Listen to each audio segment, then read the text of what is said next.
SIR ನಡೀತಾ ಇದೆ ರಾಜ್ಯದಲ್ಲಿ.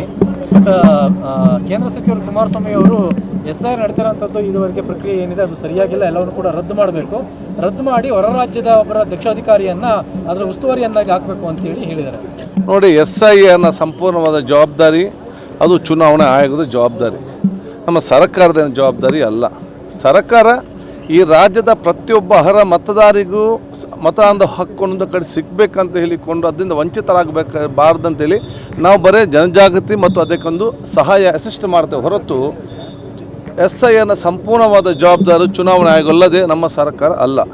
ಯಾರಿಗೆ ಅದರ ಬಗ್ಗೆ ಸಲಹೆ ಕೊಡಲಿಕ್ಕಿದ್ದರೆ ಅವರೆಲ್ಲರೂ ಕೂಡ ಚುನಾವಣಾ ಕಚೇರಿಗೆ ಹೋಗಿ, ಅದು ಬೆಂಗಳೂರಲ್ಲಿ ಚುನಾವಣಾ ಕಚೇರಿ ಇದೆ, ಡೆಲ್ಲಿಯಲ್ಲಿ ಕಚೇರಿ ಇದೆ, ಆ ಚುನಾವಣಾ ಕಚೇರಿಗೆ ಹೋಗಿ ಏನೆಲ್ಲ ಸಲಹೆ ಸೂಚನೆ ಬೇಕು ಎಲ್ಲ ಸಲಹೆ ಅಲ್ಲಿ ಕೊಡಲಿ, ನಮ್ಮದೇನು ಅಭ್ಯಂತರ ಇಲ್ಲ.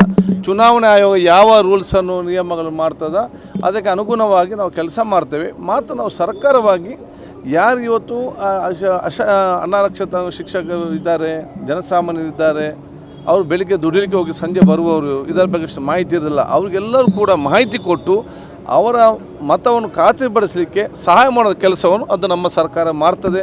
ಅದೇ ಸನ್ಮಾನ್ಯ ಮುಖ್ಯಮಂತ್ರಿ DK ಶಿವಕುಮಾರ್ ಸ್ಪಷ್ಟವಾಗಿ ಇವತ್ತು ತಿಳಿಸಿದ್ದಾರೆ.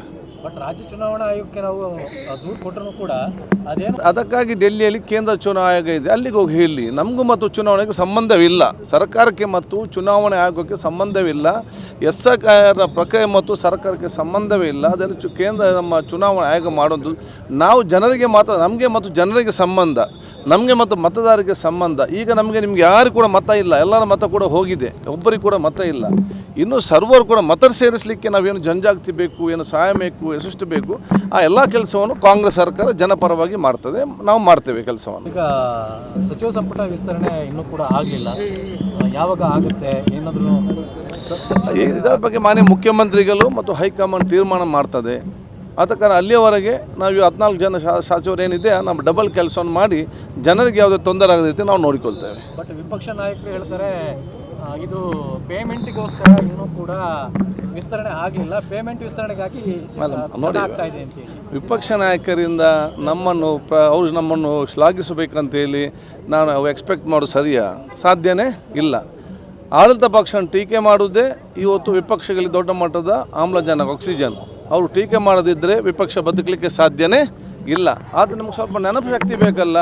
ಹಿಂದೆ ಯಡಿಯೂರಪ್ಪರು ಮುಖ್ಯಮಂತ್ರಿ ಇದ್ದಾಗ 1 ತಿಂಗಳು ಆಗಲಿಲ್ಲ, ಅವರೊಬ್ಬರೇ ಇದ್ದರು ಮುಖ್ಯಮಂತ್ರಿಯಾಗಿ, ಅದು ಕೂಡ ಆ ಒಂದು ಅತಿವೃಷ್ಟಿ ಆದಂಥ ಸಂದರ್ಭದಲ್ಲಿ. ಆ ಒಂದು ಕಾಲಘಟ್ಟಕ್ಕೆ ಕೆಲವು ಸಾಮಾಜಿಕವಾದ ವಿಚಾರಣೆಗಳು, ಕೆಲವು ಎಲ್ಲ ಒಂದು ಸಮತೋಲನ, ಸೋಷಿಯಲ್ ಜಸ್ಟ್ ವಿಚಾರದಲ್ಲಿ ಚರ್ಚೆ ಮಾಡಿ ಕಾಂಗ್ರೆಸ್ ಸರ್ಕಾರ ಸೂಕ್ತವಾದ ತೀರ್ಮಾನ ತಗೊಳ್ತದೆ. ಅದು ಜನರಿಗೆ ಕೊಡುವಂಥ ಸವಲತ್ತು, ಜನರಿಗೆ ಮಾಡೋದು ಕೆಲಸ ಕಾರ್ಯಗಳು, ನಾವೆಲ್ಲ ಶಾಸಕರು, ನಮ್ಮ ಮಂತ್ರಿಗಳು ಡಬಲ್ ಕೆಲಸ ಮಾಡಿಕೊಂಡು ಅವರಿಗೆ ನಾವು ಕೆಲಸವನ್ನು ಮಾಡ್ತೇವೆ.